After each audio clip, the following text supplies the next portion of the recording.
Dzień dobry. Okay, ready, Iga? Yes. Ready? Okay, congratulations, you've reached the semi-finals, a loss of just 14 games up to this point. Just talk about how you're feeling right now and the confidence going into the next round.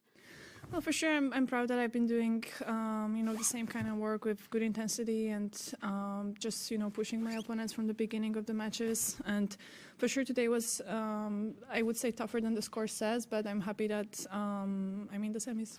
Okay, who'd like the first question here? Thank you.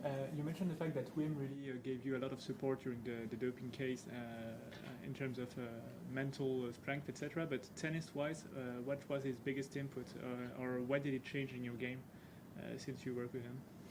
Well, I wouldn't say like mental strength because this is something that I need to have, and also, I'm happy that, he just decided that he wants to work and he let me, be focused on tennis and especially, having a new coach, you need to also be ready for some changes. So I kept my mind open and busy with just working on court, and that for sure helped. And overall, I think he's a pretty supportive guy with, the experience of working with many players. So I think he understands and he knows what we deal with sometimes. Okay, we'll go Paul, Howard, Neil. Hi, well done, Iga. Just jumping ahead, obviously we know it's going to be Madison in the next round. Just talk us through what particular strengths she brings to the court. I know you've got a good 4-1, I think it is, record against her, just the one defeat, and what you need to do to counteract her strengths. Well, last part of the question, I'll prepare today and tomorrow. I wasn't really looking forward before, so now that I know my opponent, we'll do the work with him and prepare the tactics. But obviously, she likes to also play intense and pretty fast, and she's using her powers, especially on a faster hard court. So I need to be ready for that and be proactive and also good in defense. I guess in semis, if you play against any opponent, they deserve to be there. So it's going to be tough no matter what, no matter who is on the other side of the net. So I'll do my best. Howard? Hi. Early in the second set, there was that point with the double bounce there.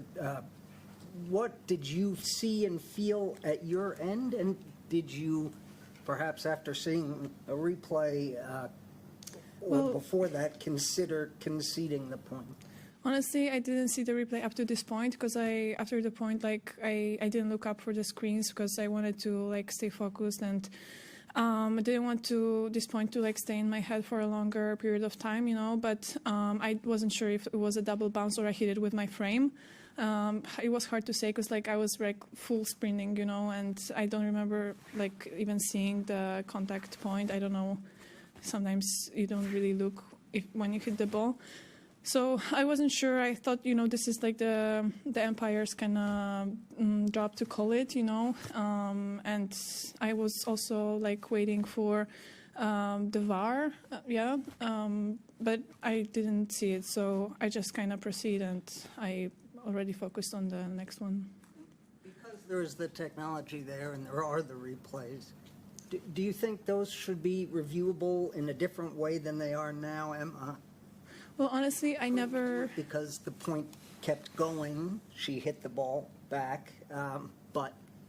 I think it's the same with the challenges. Before we had electronic line calling, so it should be pretty smooth because it's the same way of reacting, also stopping the point. But honestly, I never experienced yet my opponent or me using it, so I don't know yet. Okay, Neil? Just to clarify, so Emma was told she couldn't review it because she didn't stop during the point. So just the point is, do you think that's a fair rule? Do you think that rule should be changed so at the end of the point the umpire can have a look at it just to get the right outcome? I don't know. I never really thought about it deeper, I would have to analyze more. Honestly, this is the first time something like that happened to me, so I'm not sure, but I think they already had kind of a lot of time to think it through. So if there would be some better option, I think tennis would use it. We already had some tense situations in other matches in also ATP last year. So I guess the referees kind of think about it, and it's their kind of job to make the proper rules. Okay, Chris?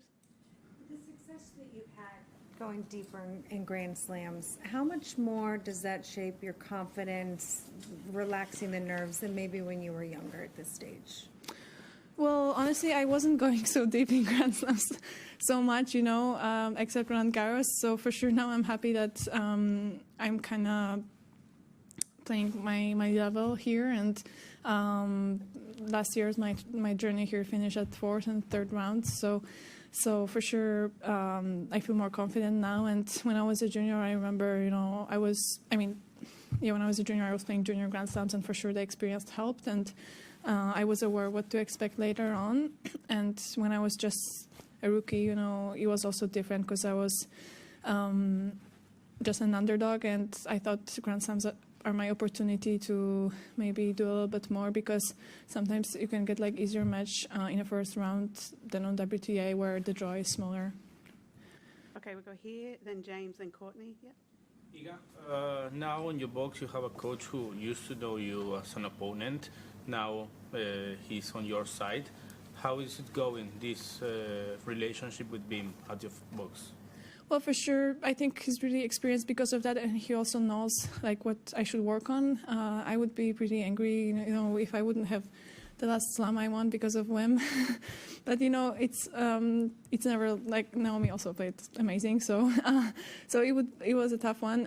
But yeah, for sure, this is also like something that I thought about when we started working, that he's pretty good tactically, because I felt that on the court, again, playing against Naomi, for example. So yeah, but, even without this match, I would know that he's experienced because he has already a lot of titles. So, yeah.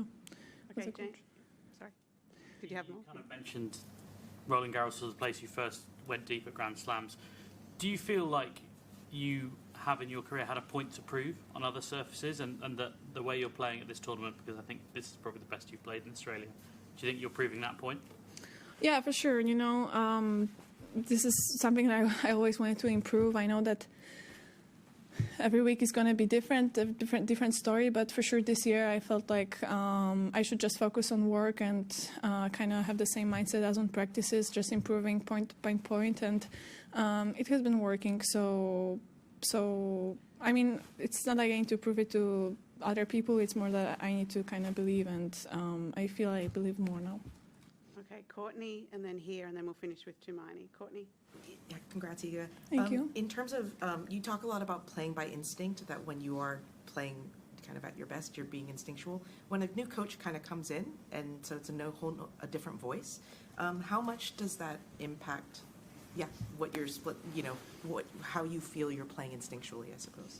I think it depends on the coach and what he says, because, it's not like Wim came and he told me to play in a way that I can't, So I think, as I said, like before when I was describing how we started, I think this, like working with him, is more like a evolution instead of revolution. I wasn't looking for anybody to turn my game like upside down and change some crazy things, I wanted to improve the things that were obviously improved for me and for him as well. And it's always me who's making the decisions on the court. So for sure it's easier when you can use your instincts. It's when you overthink it, it's not going to go well, but sometimes it happens. So yeah, Wim, I mean, he didn't tell me anything like to confuse me. So so it's been great so far.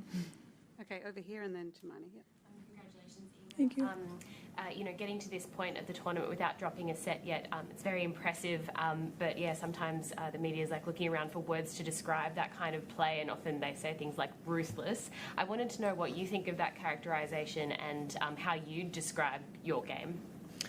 Well, on tennis court, you kind of need to be ruthless, but I wouldn't say, because ruthless usually means that something negative also as well. But I think for me, just focusing on myself and having the same kind of attitude, no matter what the score is important. And this is what I base my strength on, and my consistency and the way I just continue to do the good things, I do on court. So maybe it looks ruthless, but it's not my goal to do that. I just want to win more and more games, and this is the effect I got for the past matches. Okay, last one to Marnie. Congrats, Iga. Thanks. You mentioned your results at other slams outside of Roland Garros. I'm curious just what feels different over the past few weeks in the way you've played and prepared compared to, the other slams when you didn't go as far as you wanted to? Honestly, there's no way to answer in one sentence, because sometimes it's the draw, sometimes I don't know how tired I am, sometimes the stress level. It's always a different story and different journey. These tournaments are long, and even if you start amazing, something can happen during the 2 weeks, and I wouldn't say something is super different. Probably. Yeah, I feel like I'm relaxed and just focus on the right things, and I don't have anything that is disturbing me, So yeah, I just have the right mindset and attitude and right focus, and this is the base, I would say. And then I can play my tennis and not really think too much about other stuff. So it's a mix always.